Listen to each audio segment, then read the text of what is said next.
नमस्कार दोस्तों, स्वागत है आपका आज के मुख्य समाचारों में। यहां पर आपको देखने को मिलेंगे आज की तमाम बड़ी खबरें, मुख्य समाचार, ब्रेकिंग न्यूज अपडेट्स के रूप में। चलिए दोस्तों, जान लेते हैं आज की पहली बड़ी खबर। गोवा, केरल और महाराष्ट्र देश के 3 राज्यों में फैला कोरोना का सब वेरिएंट JN.1, सामने आए 21 नए मामले। जी हां दोस्तों, आपने बिल्कुल सही सुना, कोरोना एक बार फिर से लोगों को डराने के लिए आ गया है। कोरोना के ओमिक्रॉन वेरिएंट का ही सब वेरिएंट JN.1 पिछले कुछ हफ्तों में सबसे तेजी से फैलने वाले वायरस में से एक बन गया है। देश भर में कोविड के बढ़ रहे मामलों के बीच नीति आयोग के सदस्य यानी कि स्वास्थ्य विभाग के सदस्य डॉक्टर VK पॉल ने बुधवार को कहा कि घबराने की कोई जरूरत नहीं है। कोरोना के नए सब वेरिएंट JN.1 के बारे में सामने आया है कि इसका सबसे पहला केस अगस्त में लग्जमबर्ग में पाया गया था। इसके बाद यह धीरे धीरे 36 से 40 देशों में फैल गया है। पॉल ने कहा है कि भारत में वैज्ञानिक नए वेरिएंट पर कड़ी नजर रख रहे हैं। हालांकि VK पॉल ने राज्यों को कोविड की तैयारी बढ़ाने, परीक्षण बढ़ाने और अपनी निगरानी प्रणालियों को मजबूत करने की आवश्यकता पर भी जोर दिया है।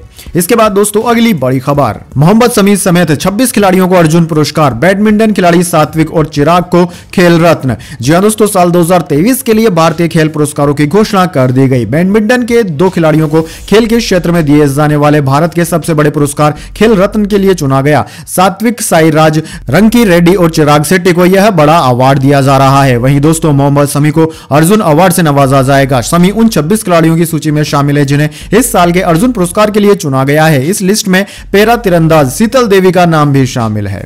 इसके बाद दोस्तों अगली बड़ी खबर, पहली बार पन्नू केस पर बोले प्रधानमंत्री मोदी, कहा कुछ घटनाएं भारत अमेरिका रिश्तों को बेपटरी नहीं कर सकती, हम जिम्मेदारी से जांच करेंगे। जी हां दोस्तों, प्रधानमंत्री नरेंद्र मोदी ने पहली बार आतंकी गुरपतवंत सिंह पन्नू की हत्या की साजिश के मामले पर बयान दिया है। फाइनेंशियल टाइम्स को दिए इंटरव्यू में पीएम मोदी ने कहा कि कुछ घटनाएं अमेरिका और भारत के रिश्तों को पटरी से नहीं उतार सकती। अगर हमारे देश का कोई नागरिक दूसरे देश में अच्छा या बुरा काम करता है तो हम जिम्मेदारी लेते हैं। हमें इस बारे में बताया गया है तो हम जांच करने के लिए तैयार हैं। हम कानून का पालन करते हैं। दरअसल दोस्तों अमेरिकी सरकार ने आरोप लगाया था कि न्यूयॉर्क में पन्नू पर जानलेवा हमले की साजिश रची गई थी, इसमें भारत का हाथ था। इसके बाद दोस्तों अगली बड़ी खबर, राहुल गांधी ने कहा विपक्षी सांसदों को संसद से बाहर फेंक दिया गया, उस पर चर्चा नहीं हो रही है। जी हां दोस्तों, कांग्रेस के पूर्व अध्यक्ष राहुल गांधी ने उपराष्ट्रपति जगदीप धनखड़ की तृणमूल कांग्रेस के सांसद कल्याण बनर्जी द्वारा नकल किए जाने से संबंधित विवाद को लेकर बुधवार को कहा कि विपक्ष के करीब 150 सांसदों को संसद से बाहर फेंक दिया गया है, लेकिन इस पर कोई चर्चा नहीं हो रही है। लेकिन एक सांसद के द्वारा उपराष्ट्रपति जगदीप धनखड़ की नकल उतारे जाने पर पूरे देश में हाहाकार मच गया है, यहां तक कि जातिगत मोड़ तक दिया जा रहा है। इसके बाद दोस्तों अगली बड़ी खबर, सिम कार्ड के लिए बायोमेट्रिक पहचान होगी जरूरी, फर्जी सिम लेने पर 3 साल की जेल, 50 लाख जुर्माना। टेली कम्युनिकेशन बिल लोकसभा में हुआ पास। जी हां दोस्तों, लोकसभा में बुधवार 20 दिसंबर को नया टेली कम्युनिकेशन बिल 2023 पास हो गया। यह 3 कानूनों का स्थान लेगा। बिल में टेलीकॉम कंपनियों को उपभोक्ताओं को सिम कार्ड जारी करने से पहले अनिवार्य रूप से बायोमेट्रिक पहचान करने का प्रावधान है। वहीं दोस्तों यह बिल सरकार को राष्ट्रीय सुरक्षा कारणों से किसी भी टेलीकॉम सर्विस या नेटवर्क के टेक ओवर मैनेजमेंट या उसे सस्पेंड करने की अनुमति देगा। यानी कि युद्ध जैसी स्थिति में जरूरत पड़ने पर सरकार टेलीकॉम नेटवर्क पर मैसेजेस को इंटरप्ट कर सकेगी। यह बिल 138 साल पुराने भारतीय टेलीग्राफ अधिनियम को बदलेगा जो टेलीकॉम सेक्टर को कंट्रोल करता है। इसके अलावा the Indian wireless telegraph act 1933 और टेलीग्राफ वायर्स एक्ट 1950 की भी यह बिल जगह लेगा। यह ट्राई एक्ट 1997 को भी संशोधित करेगा। इसके बाद दोस्तों अगली बड़ी खबर, टाटा पंच EV अगले महीने लॉन्च हो सकती है। यह सबसे सस्ती फुली इलेक्ट्रिक SUV होगी। 350 किलोमीटर की एक्सपेक्टेड रेंज के साथ उपलब्ध हो सकती है। जी हां दोस्तों, टाटा मोटर्स अगले महीने जनवरी 2024 के आखिरी हफ्ते में पंच EV लॉन्च कर सकता है। टाइम्स ऑफ इंडिया ने सूत्रों से यह जानकारी दी। हालांकि कंपनी ने अभी तक ऑफिशियली रूप से कोई भी जानकारी साझा नहीं की है। रिपोर्ट्स के अनुसार पंच EV देश की सबसे सस्ती फुल इलेक्ट्रिक SUV हो सकती है। यह सिट्रोन EC3 को कर देगी, जिसकी कीमत 11.61 लाख से शुरू होकर 12.69 लाख तक जाती है। दोनों कीमतें एक शोरूम है। इसके बाद दोस्तों अगली बड़ी खबर, लैंड फोर्स जॉब, जमीन के बदले नौकरी मामले में ईडी ने लालू तेजस्वी को भेजा समन। बिहार में सियासी हलचल हुई तेज। जी हां दोस्तों, केंद्रीय जांच एजेंसी परिवर्तन निर्देशालय यानी कि ईडी ने एक बार फिर से बिहार के पूर्व सीएम लालू प्रसाद यादव और उनके बेटे डिप्टी सीएम तेजस्वी यादव को पूछताछ के लिए समन भेजा है। जांच एजेंसी के द्वारा होने वाली पूछताछ के लिए दिल्ली स्थित ईडी मुख्यालय में बुलाया गया है। जांच एजेंसी के सूत्रों से पता चला है कि तेजस्वी यादव को 22 दिसंबर और 27 दिसंबर को लालू प्रसाद यादव को पूछताछ के लिए दिल्ली स्थित मुख्यालय में बुलाया गया है। दरअसल दोस्तों जांच एजेंसी ईडी जमीन के बदले नौकरी देने के फर्जीवाड़ा और मनी लॉन्ड्रिंग मामले में इन दोनों आरोपियों से पूछताछ करना चाहती है। इसके बाद दोस्तों अगली बड़ी खबर, सोनिया गांधी बोली सरकार ने लोकतंत्र का गला घोट दिया। कांग्रेस संसदीय दल की बैठक में कहा पहले कभी इतने विपक्षी सांसदों को सस्पेंड नहीं किया गया था। जी हां दोस्तों, कांग्रेस प्रमुख सोनिया गांधी ने कहा है कि सरकार ने लोकतंत्र का गला घोट दिया है। इससे पहले कभी इतनी बड़ी संख्या में सांसदों को सस्पेंड नहीं किया गया था, वो भी एक वाजिब मांग रखने के लिए। सोनिया ने यह बात कांग्रेस पार्लियामेंट्री पार्टी की मीटिंग में कही। यह बैठक आज संसद के संविधान सदन के सेंट्रल हॉल में की गई। सोनिया ने कहा कि 13 दिसंबर को जो हुआ वह स्वीकार्य नहीं है और उसे सही नहीं ठहराया जा सकता। इस मामले पर देश को संबोधित करने में पीएम को 4 दिन लग गए, वो भी उन्होंने संसद के बाहर किया। ऐसा करके उन्होंने संसद की गरिमा के प्रति तिरस्कार और देश की जनता के प्रति अपनी उपेक्षा जाहिर की है। इसके बाद दोस्तों अगली बड़ी खबर, पीएम मोदी से मिली ममता बनर्जी। मीटिंग के बाद बोली केंद्र ने गरीबों का पैसा रोका, इंडिया की बैठक में मैंने खड़गे का नाम सुझाया। जी हां दोस्तों, पश्चिम बंगाल की मुख्यमंत्री ममता बनर्जी ने सुबह 20 नवंबर को प्रधानमंत्री नरेंद्र मोदी से मुलाकात की। उन्होंने केंद्र की तरफ से बंगाल को मिलने वाला फंड रोके जाने की शिकायत की। इस मुद्दे पर पीएम ने ममता बनर्जी से कहा कि राज्य और केंद्र के अधिकारी इस मुद्दे को सुलझाएंगे। मीटिंग के बाद ममता ने बताया कि केंद्र ने गरीबों का पैसा रोक दिया है। वहीं 19 दिसंबर को हुई इंडिया की बैठक में मल्लिकार्जुन खड़गे का नाम प्रधानमंत्री कैंडिडेट के तौर पर रखने के सवाल पर उन्होंने कहा कि उन्होंने ही खड़गे के नाम की सिफारिश की थी। वहीं दोस्तों आपकी जानकारी के लिए बता दें, ममता बनर्जी ने कहा कि आज टीएमसी के 10 सांसदों ने प्रधानमंत्री से मुलाकात की है। केंद्र के पास राज्य का 1.16 लाख करोड़ रुपए बकाया है। हमें 100 दिन का बकाया फंड नहीं दिया जा रहा। कई योजनाएं भी है जिनका फंड रोक दिया गया है। पीएम से मैंने कहा कि गरीबों का पैसा रोकना ठीक नहीं है। इसके बाद दोस्तों अगली बड़ी खबर, दिल्ली से अयोध्या के लिए शुरू होने जा रही है एयर इंडिया एक्सप्रेस की फ्लाइट्स।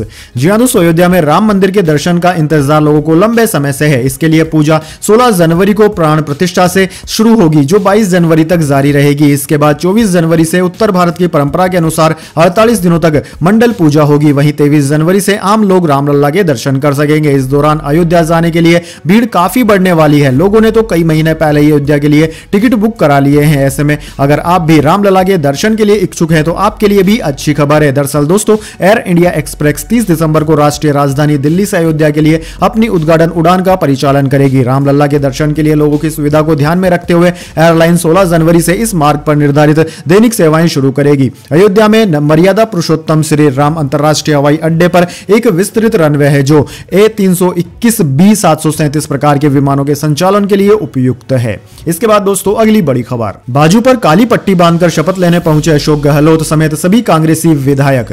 जी हां दोस्तों, आपने बिल्कुल सही सुना, अशोक गहलोत समेत सभी कांग्रेसी विधायकों ने आज शपथ ग्रहण में बाजू पर काली पट्टी बांधी। दरअसल दोस्तों सदन की कार्यवाही शुरू होते ही कांग्रेस के वरिष्ठ विधायक शांति धारीवाल ने अचानक सत्र बुलाने पर आपत्ति जताई। कांग्रेस के विधायक सदन में विपक्षी सांसदों के निलंबन को लेकर अपना विरोध जताने के लिए वहां पर काली पट्टी बांधकर सदन में पहुंचे। इसके बाद दोस्तों अगली बड़ी खबर, लॉरेंस के इंटरव्यू की हाईकोर्ट खुद कराएगा जांच, कहा मामला गंभीर है। पंजाब एसआईटी का दावा, गैंगस्टर का साक्षात्कार राजस्थान जेल से संभव। जी हां दोस्तों, गैंगस्टर लॉरेंस बिश्नोई के इंटरव्यू पर बुधवार को पंजाब एंड हरियाणा हाईकोर्ट में सुनवाई हुई। इस दौरान कोर्ट ने कहा कि यह मामला काफी गंभीर है, इसकी और जांच की आवश्यकता है, इसलिए सरकार को बताना चाहिए कि क्यों ना हाईकोर्ट एसआईटी या कमेटी बनाकर जांच करवाए या फिर एफआईआर दर्ज करवाए। कोर्ट ने पंजाब सरकार से जांच के लिए एसपी रैंक या इससे ऊपर के अधिकारियों के नाम की मांग की है। कोर्ट ने कहा है कि पंजाब पुलिस में कई शानदार अधिकारी हैं जो जांच करने में समर्थ हैं। इन अधिकारियों के नाम दिए जाएं और ये अधिकारी एसपी रैंक से कम के नहीं होने चाहिए। इस मामले में कोर्ट की सहायता कर रही एडवोकेट तनु बेदी ने लॉरेंस बिश्नोई के जेल इंटरव्यू की एसआईटी द्वारा की गई जांच पर भी सवाल खड़े किए हैं। इसके बाद दोस्तों जाने अगली बड़ी खबर, लेकिन उससे पहले मेरी आपसे एक छोटी सी रिक्वेस्ट है, अगर दोस्तों आपको अभी तक हमारी न्यूज पसंद आई है तो एक छोटा सा लाइक जरूर दे दीजिए, और अगर आपको पसंद नहीं आई है तो बेशक आप डिसलाइक भी कर सकते हैं, लेकिन दोस्तों लाइक और डिसलाइक जरूर कीजिए, क्योंकि दोस्तों यही हमारी मेहनत का फल होता है और इसी से हमें पता चलता है कि आपको हमारी वीडियोस पसंद आ रही है या नहीं। साथ ही दोस्तों वीडियो के अंत में पूछे गए सवाल का जवाब देकर आप एक सरप्राइज गिफ्ट भी जीत सकते हैं। जान लेते हैं अगली बड़ी खबर, ऑल टाइम हाई बनाकर 930 अंक फिसला सेंसेक्स, निफ्टी में भी 302 अंक की गिरावट रही। डोम्स इंडस्ट्रीज का शेयर 77% ऊपर हुआ लिस्ट। जहां दोस्तों शेयर बाजार में बुधवार को करीब 1.5% की गिरावट देखने को मिली। सेंसेक्स 930 की गिरावट के साथ 70,506 के स्तर पर बंद हुआ। वहीं निफ्टी में भी 302 अंक की गिरावट रही, यह 21,150 के स्तर पर बंद हुआ। सेंसेक्स के सभी 30 शेयरों में गिरावट देखने को मिली। इससे पहले कारोबार के दौरान सेंसेक्स ने 71,913.07 और निफ्टी ने 21,593 का स्तर छुआ था। वहीं स्टॉक एक्सचेंज पर आज डोम्स इंडस्ट्रीज का शेयर 77.22% ऊपर 1400 रुपए पर लिस्ट हुआ। हालांकि इसके बाद इसमें थोड़ी गिरावट देखने को मिली और यह 536.05 रुपए की बढ़त के साथ 1326.05 रुपए पर बंद हुआ। वहीं दोस्तों बात करें आज निफ्टी 50 के टॉप गेनर और टॉप लूजर स्टॉक्स की, तो दोस्तों निफ्टी 50 के टॉप गेनर्स में आज ओएनजीसी, टाटा कंज्यूमर और ब्रिटानिया रहे, जबकि टॉप लूजर्स में अडानी पोर्ट्स, अडानी एंटरप्राइजेज और टाटा स्टील रहे। इसके बाद दोस्तों अगली बड़ी खबर, 62,500 पर पहुंचा सोना चांदी, फिर 74,000 के पार निकली। 22 दिसंबर तक सॉवरेन गोल्ड बॉन्ड में निवेश का आपके पास भी है मौका। जी हां दोस्तों, सोने चांदी के दामों में 20 दिसंबर को तेजी देखने को मिली। Indian bullion and jewellers association के मुताबिक 10 ग्राम सोना 365 रुपए महंगा होकर 62,449 रुपए पर पहुंच गया। वहीं दोस्तों 18 कैरेट सोने का भाव 46,837 रुपए प्रति 10 ग्राम हो गया। इसके अलावा दोस्तों बात करें चांदी की, तो दोस्तों आज चांदी में भी बढ़त देखने को मिली। यह 388 रुपए महंगे होकर 74,040 रुपए प्रति किलोग्राम पर पहुंच गई है। इससे पहले यह 73,652 रुपए पर थी। इस महीने दोस्तों 4 दिसंबर को चांदी 70,000 के पार पहुंच गई थी। इसके बाद दोस्तों अगली बड़ी खबर, बच्चों से सेप्टिक टैंक साफ करवाने के आरोप में स्कूल की प्रिंसिपल और शिक्षक हुए गिरफ्तार। जी हां दोस्तों, कर्नाटक में मोरारजी देसाई आवासीय विद्यालय से स्कूली बच्चों को सेप्टिक टैंक में उतारने और साफ करवाने की एक चौंकाने वाली घटना सामने आई थी। इस मामले के सामने आने के बाद स्कूल के प्रिंसिपल और 2 टीचर्स को सस्पेंड कर दिया गया है और वहीं 4 कॉन्ट्रैक्ट स्टाफ को नौकरी से बर्खास्त कर दिया गया है। इस घटना का वीडियो सोशल मीडिया पर जमकर वायरल हुआ था। घटना कोलार के मोरारजी देसाई रेजिडेंशियल स्कूल की है। इस स्कूल में 6 से 10वीं कक्षा तक के 19 छात्रों को मिलाकर कुल 243 छात्र पढ़ते हैं। आरोप है कि प्रिंसिपल और टीचर ने 4 से 5 बच्चों से सेप्टिक टैंक को उनके हाथों से साफ करवाया था, जो कि कानूनन अपराध है। इसके बाद दोस्तों अगली बड़ी खबर, श्रीनगर गुलमर्ग में -4.4 डिग्री तापमान। एमपी राजस्थान में कई जगह पारा 10 डिग्री से नीचे आया। तमिलनाडु में भारी बारिश से 10 की हुई मौत।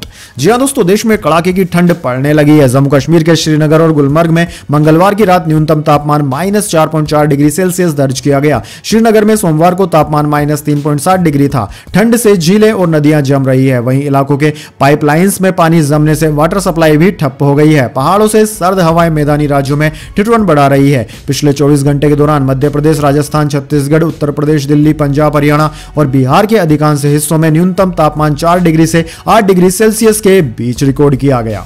इसके बाद दोस्तों अगली बड़ी खबर, रील पर अधिक व्यूज पाने के लिए स्कूल टीचर ने छात्रों के गले में लपेटा था सांप, भेजा गया नोटिस।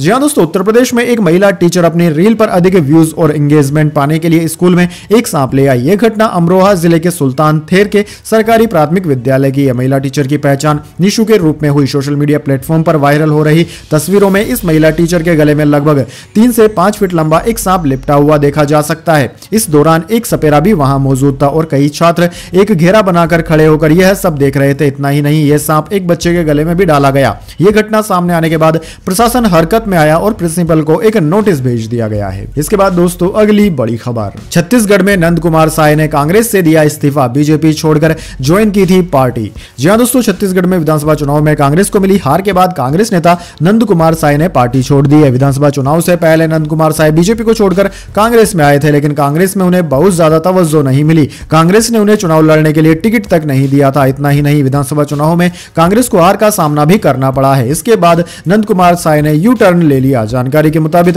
नंद कुमार साय की कांग्रेस में काफी धूमधाम से ज्वाइनिंग हुई थी, लेकिन कांग्रेस की करारी हार के बाद उन्होंने पार्टी की सदस्यता से इस्तीफा दे दिया है। वह बीजेपी के सबसे बड़े आदिवासी नेता थे। उनके बीजेपी में लौटने के कयास लगाए जा रहे हैं। इसके बाद दोस्तों अगली बड़ी खबर, नवाज शरीफ बोले पाकिस्तान की हालत के लिए भारत जिम्मेदार नहीं, देश ने खुद पैर पर कुल्हाड़ी मारी, सेना ने 2018 के चुनाव में धांधली की थी। जी हां दोस्तों, पाकिस्तान के पूर्व प्रधानमंत्री नवाज शरीफ ने कहा है कि पाकिस्तान की बुरी हालत के लिए भारत, अफगानिस्तान या अमेरिका जिम्मेदार नहीं है। पाकिस्तान ने खुद अपने पैर पर कुल्हाड़ी मारी है। लाहौर में अपनी पार्टी PMLN के एक समारोह में नवाज ने कहा कि सेना ने 2018 के चुनाव में धांधली करके देश पर सरकार थोप दी। यही सरकार नागरिकों की परेशानी और देश की आर्थिक स्थिति धराशायी होने का कारण बनी। नवाज शरीफ ने कहा कि देश के जज सेना के तानाशाहों के कानून तोड़ने पर माला पहनाकर उनका स्वागत करते हैं, उनके फैसलों को सही ठहराते हैं। इसके बाद उन्हीं तानाशाहों के कहने पर प्रधानमंत्री को पद से हटा दिया जाता है। कोर्ट में जज संसद को भंग करने का फैसला सुना देते हैं। इसके बाद दोस्तों अगली बड़ी खबर, यूट्यूबर मनीष कश्यप को मिली पटना हाईकोर्ट से जमानत,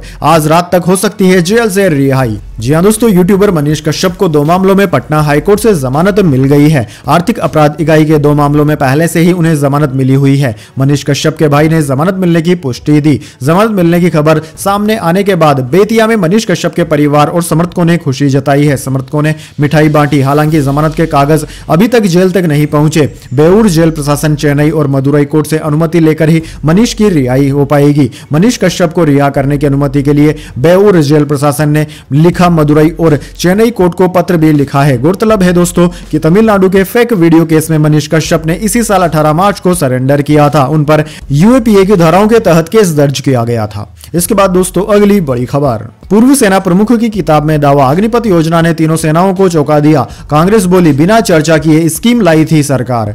जी हां दोस्तों, पूर्व सेना प्रमुख जनरल एम नरवणे की एक किताब पब्लिश हुई है जिसमें उन्होंने अग्निपथ योजना को लेकर बड़ा दावा किया। इसमें उन्होंने लिखा है कि सरकार की अग्निपथ योजना के ऐलान ने तीनों सेनाओं आर्मी, नेवी और एयरफोर्स को चौंका दिया था। इस दावे को लेकर कांग्रेस ने सरकार पर निशाना साधा है। कांग्रेस नेता जयराम रमेश ने मंगलवार को नरवणे के दावे के बाद कहा कि अग्निपथ योजना बिना किसी के विचार विमर्श के लाई गई है। जनरल मनोज मुकुंद नरवणे 31 दिसंबर 2019 से 30 अप्रैल 2022 तक सेना प्रमुख के रूप में कार्यरत थे। उन्होंने अपनी किताब 4 स्टार्स ऑफ डेस्टिनी में लिखा कि उन्होंने 2020 में पीएम मोदी को टूर ऑफ ड्यूटी स्कीम का प्रस्ताव दिया था। इसमें अग्निवीरों की तरह ही जवानों को कुछ समय के लिए भर्ती करने का सुझाव दिया गया था, जो सिर्फ इंडियन आर्मी के लिए मान्य था। नरवणे ने लिखा कि कुछ समय बाद प्रधानमंत्री कार्यालय पीएमओ अग्निपथ योजना को लेकर आया। इसमें थल सेना के साथ साथ वायुसेना और नौसेना को भी शामिल किया गया। इस योजना ने आर्मी से ज्यादा वायुसेना और नौसेना को चौंकाया।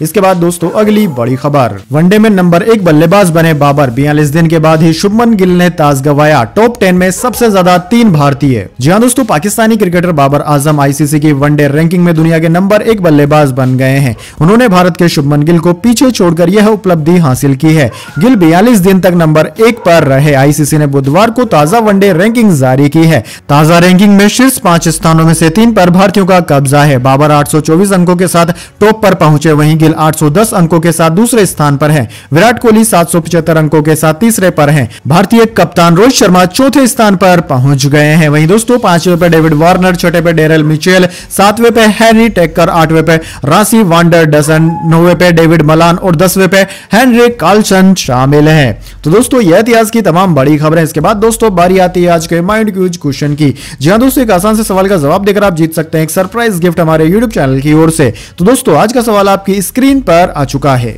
भारत के किस शहर को झीलों की नगरी कहा जाता है? जी हां दोस्तों, आप जानते हैं भारत के उस शहर का नाम जिसको कि झीलों की नगरी कहा जाता है, तो जल्दी से उस शहर का नाम कमेंट बॉक्स में लिख दीजिए। अगर दोस्तों आपका जवाब होता है एकदम सही और आप चुने जाते हैं लकी विजेता के रूप में, तो आपको मिल सकता है एक सरप्राइज गिफ्ट हमारे यूट्यूब चैनल की ओर से। तो दोस्तों जल्दी से अपना उत्तर कमेंट बॉक्स में लिख दीजिए, वीडियो को लाइक कर लीजिए और चैनल को सब्सक्राइब करके बेल आइकन भी दबा लीजिए। धन्यवाद। वंदे मातरम। जय हिंद, जय भारत।